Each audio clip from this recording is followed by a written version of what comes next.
The US is reportedly rebuilding an abandoned airbase in Hasaka province in northeast Syria. There's no official confirmation from Washington, but mounting evidence shows that reconstruction is ongoing. Even the US media is reporting that the base exists. An airstrip in remote parts of northern Syria is being refurbished and extended. Kurdish officials in the area say it's for the use of the U.S. military. A military airfield just 100 miles from ISIS positions. Satellite photos show the work that has been done. Reports suggest work at the airbase started in October. Its legality is now being called into question because Damascus never gave permission for the reconstruction. More from Murad Gazdiev now, who was the first to report about the base 2 weeks ago.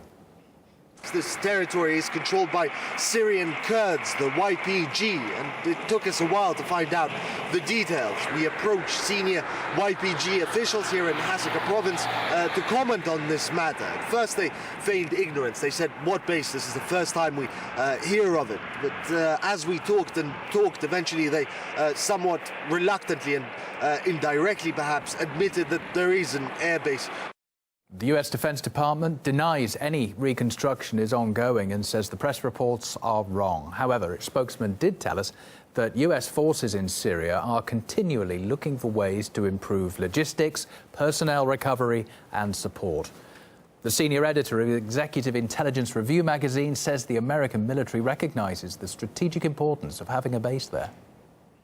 There have been U.S. Special Forces on the ground for quite some time. You can go back to early last year in the battle to liberate Kobani, and there were clearly U.S. advisors and on-the-ground special forces and spotters.